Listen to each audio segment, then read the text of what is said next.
usted lleva ya 13 años dirigiendo el Confidencial. Precisamente llegó cuando la crisis económica tocó muy duramente al sector de la comunicación. Luego le preguntaré por el momento particular en el que entró, pero por empezar, algunas de las cosas de las que usted puede presumir como director del Confidencial, no sé si lo hará, pero desde fuera es divertido imaginar que los responsables de periódicos pueden presumir de las cabezas, digámoslo así, que han caído por primicias o exclusivas lanzadas por los periódicos. Lo que decían del señor Pedro J. Ramírez, que sí tenía en su casa un montón de cabezas de quien había caído por sus primicias en su etapa del mundo. Usted puede presumir de que ha habido ministros que han caído por primicias del Confidencial, y le propongo dos. El primero de ellos sería don José Manuel Soria, del Partido Popular. Sí, bueno, yo a mí eso los periodistas no estamos tampoco para acercar gente, ¿no? Eso de tener trofeos colgados, tus paredes cuajadas de trofeos de ministros o de presidentes como si fuesen, pues, ciervos o ganado y tal, o jabalíes, pues no me gusta, ¿no? Pero porque nosotros lo que sí se dedican los medios es hacer de contrapeso a los poderes fácticos, y eso es así, ¿no? Al poder político, al poder empresarial, es nuestra misión, ¿no? Es lo que decía George Orwell, hacer información que incomode al poder, lo demás son notas de prensa, ¿no? Pues eso somos nosotros, ¿no? Y es verdad que en esa labor, pues nosotros, contando lo que otros no quieren que contemos, pues es verdad que ha producido la caída de ministros como de José Manuel Soria. De José Manuel Soria fue en este caso por una investigación, la de los papeles de Panamá, que hicimos con la ICIJ, ¿no? Con el Consorcio de Periodistas de Investigación Internacional. Fíjate, esto fue 2016, yo llegué al Confidencial en 2011, y cuando yo llegué al Confidencial, de las primeras, o sea, yo llegué con 36 años, ¿no? A la dirección, y dije, tengo que hacer algo nuevo, tengo que hacer algo distinto. Y las cosas distintas para destacar, para que no se me vea como alguien más del ecosistema que llega aquí, ¿no? Hice dos cosas con ayuda. Lógicamente pedí ayuda a periodistas amigos, gente que realmente sabía de tendencias. Hice dos cosas. Una es, creé la primera sección de periodismo de datos de España, porque entonces era algo en Estados Unidos, el mundo anglosajón, sí se venía dando, pero en España yo creo que fui la primera sección de periodismo de datos, la nuestra de Confidencial, la creé. Y después, dos, es aliarme con un consorcio de investigación internacional como fue la ICIJ, que nos dio muchos éxitos. Ahí estaba la lista Falciani, los papeles de Panamá, LuxLeaks, es decir, muchísimos trabajos de investigación espectacular. Y el de los papeles de Panamá, lógicamente, supuso un antes y un después para Confidencial, ¿vale? Es verdad que siempre se había abierto paso a empujones, a codazos, entre el complicado ecosistema mediático español, con la legacy, las cabeceras de papel, etcétera, etcétera. Y esto que Internet sería como que era el segundo nivel, ¿no? Que el primer nivel eran siempre las cabeceras. Bueno, siempre. Yo me gusta decir que Confidencial tiene 3 etapas o 3 décadas. La primera década, segunda década, y estamos en la tercera. Y la primera década es cuando todos nos negaban el pan y la sal. O sea, que era eso de Internet. Eso ahí los confidenciales, ¿no? Despectivamente. Y en la segunda década es cuando nos profesionalizamos y tenemos el reconocimiento. Y ya te digo, para mí, cuando sales en toda la prensa internacional, cuando tú eres el protagonista de esta investigación, comparable a Wikileaks o cualquiera otras que fue merecedora de un Pulitzer, y ahí estamos nosotros, pues ahí ya tienes el reconocimiento. Ahí ya nadie te chista. Oye, el Confidencial es un periódico generalista de calidad, es un referente y hay que tomarlo como tal. Y este fue el salto, ¿no? Y es que sea un político, sea cualquier otro tipo de persona, sea un empresario, sea un deportista, sea quien sea, de entrada, desde luego, quien aparezca ahí tiene que salir de inmediato a justificar por qué está ahí. Pero de inmediato. Si no hay explicación, entonces es que no la tiene. Nunca tuve ni acciones, ni participación, ni ninguna responsabilidad de dirección en esa empresa que se cita UK Line. Totalmente falso que tenga o que haya tenido nunca ningún tipo de relación con compañía, empresa, entidad financiera, fundación radicada ni en Panamá, ni en Bahamas, ni en ningún otro lugar considerado como paraíso fiscal. Mi hermano sigue en consignataria Oceanic y es quien lo lleva.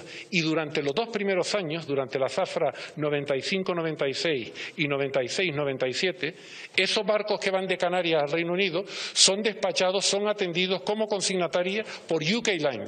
Cuando dijo el ministro Soria que él no estaba en los papeles al principio, ¿usted cree que era mentira descarada o que realmente tenía tantas cosas que ni él mismo sabía lo que tenía él ni su familia? Porque Pues un poco de los dos. Es decir, el problema, Manuel Soria no cayó tanto por los papeles de Panamá, sino por no saber explicarse el entramado societario que tenía el ministro Soria. Y se fue equivocando, fue tropezando en sus propias contradicciones, que al final eso fue lo que le costó el puesto, ¿no? Y él, por supuesto, estaba en los papeles de Panamá, su nombre aparecía clarísimamente, pero aparecía también de una forma colateral. Es decir, si yo os hubiera explicado, esto es como en todas las crisis políticas que hay. Si tú te das cuenta que has hecho algo mal, pero lo explicas y pides perdón, posiblemente no tenga consecuencias. Pero es que él había hecho algo mal, no se supo explicar, no pidió perdón y al final, incurriendo en muchas contradicciones, le costó el puesto, le costó la cabeza a Rajoy y se lo cargó. No me cuesta ningún problema pedir disculpas cuando yo creo que he mentido. Pero mentir creo que es decir algo diferente a la realidad, pero con intención de engañar. Yo eso no lo he hecho. Por lo tanto, yo no tengo ningún tipo de conciencia de que haya mentido. Tengo conciencia de que cometí el error de haber dado una información que no se correspondía con la realidad, pero no con intención de ocultar esa realidad. Aunque él dimitió, lógicamente. Y sí, esa fue, pues, efectivamente, una de nuestras primeras grandes exclusivas que tuvo consecuencias a nivel mundial, que supuso la dimisión de primer ministros y tal, y aquí en España supuso la dimisión de José Manuel Soria, que como persona política relevante, porque hubo otros personajes empresariales también implicados que, bueno, que nos supusieron o nos trajeron quebraderos de cabeza incluso los tribunales, ¿no? Y sí, además, de muchos ámbitos, me acuerdo, desde el señor Vargas Llosa al señor Almodóvar, desde el señor Bertín Osborne, había muchos ámbitos que aparecieron por allí. Luego le preguntaré por uno del sector mediático, pero por seguir en el campo de los ministros, cuando acaba de llegar el gobierno de don Pedro Sánchez, que quiere dar la imagen del gobierno de la regeneración tras el PP de la Gürtel, pues usted consiguió agujerearle el gobierno en tan solo una semana. Creo que no le había llegado, ¿no? 6 días, ¿no? Fue lo que tardó usted en reventarles. Yo creo que fue el ministro más de menor duración que se recuerda en la democracia española, vamos, fue un abrir y cerrar de ojos. Voy a preguntarle algo que le preguntaba antes. ¿Tenía mejor información el Confidencial que don Pedro Sánchez y don Iván Redondo, que no fueron capaces de detectar lo que ustedes detectaron en menos de una semana? ¿No tiene usted voluntad ni intención de dimitir? Este asunto no es como ministro de Cultura, es un asunto cuando era Maxim Huerta hace unos cuantos años, cuando entré a trabajar en televisión, te recomendaban crear esa sociedad y así lo hacíamos todos, actores, presentadores, locutores de radio, escritores, porque así era una recomendación y entonces lo hacías y caminabas por sobre al primer consejo que te decían y obviamente no eres consciente, no soy inspector de Hacienda, luego cambia el criterio y cuando cambia el criterio pues sigues con el criterio que toca como persona física. Yo tengo mis obligaciones tributarias al corriente desde hace ya 10 años. ¿Sánchez estaba enterado de esta situación? El presidente Sánchez sabe cómo me muevo y por eso sabe, y por eso ha querido que sea ministro de Cultura. Esto es un no. Es que esto no, yo no tengo en ningún asunto fiscal negativo, está todo regularizado. ¿Ha hablado usted con el presidente esta mañana? Por supuesto que he hablado con ¿Y el presidente le ha dicho que no hay nada que preocuparse? No nada, dice, por favor, nuestro objetivo es trabajar y ser transparentes. Yo me he quejado como ciudadano hace una semana atrás de que quiero políticos transparentes. ¿Cómo no voy a ser transparente yo esta misma mañana? ¿Cree usted que es compatible con una sentencia que afirma que defraudó a Hacienda? No, defraudé. Es un cambio de criterio fiscal. Pero lo cierto es que hay una condena. Y pagué.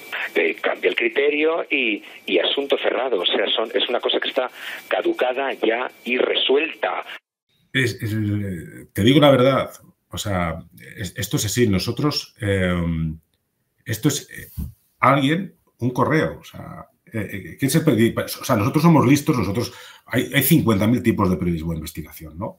Aquel periodismo de investigación que te propones tú mismo un tema y lo investigas con open data, fuentes abiertas, hablas con fuentes y te lo trabajas. Hay otro periodismo que te llegan por el famoso periodismo de dosías. Es que es el periodismo de dosías. Bueno, todo el periodismo de investigación es intencionado, pero la misión del periodista es contrastarlo, separar el grano de la paja y llegar a sus propias conclusiones, ¿no? Y en este caso, a nosotros esto nos llegó por un correo electrónico anónimo. Y nosotros nos pusimos a investigar. Y una vez que investigamos y nos dimos cuenta, entonces sí, brujuleando los registros, etcétera, etcétera. Entonces, y hablando con el propio Maxim Huerta, lógicamente tú imagínate, ¿no? Acabas de llegar al gobierno, te están mareando ya con esto, la tensión fue brutal, ¿no? Y al final, pues sí, efectivamente. Y la noticia es tal cual, defraudó a Hacienda 200.000 euros con una sociedad que montó en 2006, ¿no? Para que no podía, ¿no? Porque él ya sabes que es un truco contable que es bastante perseguido por Hacienda, que es tributar por sociedades lo que tienes que hacer con IRPF. Exacto. He pagado esta multa 2 veces. La primera, abonando lo que Hacienda me pidió con efecto retroactivo por hacer algo que no era ilegal en su tiempo, y la pago ahora por segunda vez. Aquí. Ahora. Consciente de que la inocencia no vale de nada ante esta jauría. Hay otra, hemos puesto un ejemplo de un ministro del PP y un ministro del PSOE, pero hay otra crisis que es relativamente reciente en la que no sé si pretendían ustedes provocar ese roto en el partido de la oposición, pero fue un mare magnum muy interesante, que una información que publican ustedes sobre que fontaneros de Génova han contactado con detectives para investigar al hermano de la señora Ayuso inicia un efecto dominó que en una semana va a llevarse por delante al presidente del Partido Popular. Vamos a ver el Confidencial. El Confidencial, pues, lo deja un poco ahí más directo. Fontaneros de Génova contactaron con detectives para investigar al hermano de Ayuso. El Partido Popular, en un comunicado, acaba de desmentir tajantemente estas informaciones. Nunca pude imaginar que la dirección nacional de mi partido iba a actuar de un modo tan cruel y tan injusto contra mí. No puede haber nada más grave que acusar a alguien de la propia casa con responsabilidades de gobierno de corrupción. Lamento todo lo que haya hecho mal. Y también siento, tengo que decirlo, la reacción que he tenido que sufrir. Bueno, eso también, para que veas, o sea, aquí estamos recordando casos que hemos investigado, que hemos seguido, que afectan a todos los partidos políticos de cualquier sesgo ideológico que te puedas imaginar, ¿no? Eso es el periodismo, ¿no? Y efectivamente, esto yo me acuerdo perfectamente de la tarde-noche, porque lo lanzamos una tarde-noche en La Exclusiva, de cómo determinadas personas estaban buscando documentos comprometidos con el hermano de Ayuso. Estas personas eran próximos a Génova y eran próximos a Pablo Casado y sobre todo a Teodoro García Egea, ¿no? Pablo Casado y Teodoro García Egea se vinculaban de estas personas que reconocían que así habían estado mirando trapos sucios del hermano de Ayuso, pero la relación era claro. Yo así lo mantuve tanto con Pablo Casado como con Teodoro García Egea esa misma tarde-noche que publicamos, diciéndole que lo teníamos y que lo íbamos a publicar. Lo hubiéramos publicado en otro momento, pero ahí fue una tarde-noche de nervios, donde habían determinados periodistas también de la competencia que estaban siguiendo la noticia y veíamos que se nos iban a adelantar, entonces corrimos mucho y la publicamos casi minutos antes que lo hiciera el diario El Mundo, ¿no? Y sí, le costó, bueno, a los pocos días, pues Pablo Casado cayó. Y cayó Teodoro García Egea y Pablo Casado cayó. Y con la llegada de Alberto Núñez Feijóo al liderazgo de Génova 13. Lo digo porque es un caso, hemos visto cómo el Confidencial influía en el Consejo de Ministros o en este caso en la etapa del Partido Popular, pero el cambio de etapa. Quiero recordarle que todo esto no viene porque el Partido Popular quisiera investigar una supuesta corrupción, que no había. Esto viene porque el Partido Popular quiso destruirme, la anterior dirección, y esto fue lo que causó la salida de la anterior dirección. Bueno, es que es un tema muy sensible, ¿no? Isabel Díaz Ayuso, presidenta de la Comunidad de Madrid, que sea investigada por fontaneros de tu propio partido, ¿no? Es muy sensible y muy grave. Lo cual también esto es bastante habitual en el Partido Popular, ¿no? Generalmente en otros partidos políticos no se ponen la zancadilla a sí mismos, pero en el Partido Popular es algo, es decir, el fuego amigo es algo bastante habitual en la derecha española. Lo que me da atención es que ninguno de ellos ha concedido ninguna entrevista. El señor Carromero se dio de baja del PP y desapareció. Y el señor Casado, que va a cumplir en breve 2 años fuera, ni una entrevista para dar su versión de los hechos. más allá de la entrevista que concedió aquella semana, de la que creo que no está muy satisfecho. Yo creo que no es ejemplar. Yo sí, cuando presida el gobierno de España, no permitiría que un hermano mío cobrara 300.000 euros por un contrato adjudicado directamente por mi Consejo de Ministros. No, y que fue, yo creo que la espoleta de su caída, ¿no? Él lo pasó muy mal. Pablo Casado lo pasó muy mal, o sea, sufrió mucho y él pretende olvidar. Y creo que era un buen político que actuó demasiado precipitadamente y que tomó decisiones erróneas, y que de tanto sufrimiento que tuvo entonces, para su familia sobre todo, era decidido apartar o dar un paso atrás al lado en la política y dedicarse al mundo de la empresa, de la inversión, que le va, por cierto, bastante bien, con un fondo de defensa que está teniendo bastante éxito. Con lo cual, no suele ser habitual que cuando abandones la política tengas cabida o éxito en otras facetas de la empresa privada, porque los políticos son de profesión políticos y no hay pocas cosas saber hacer.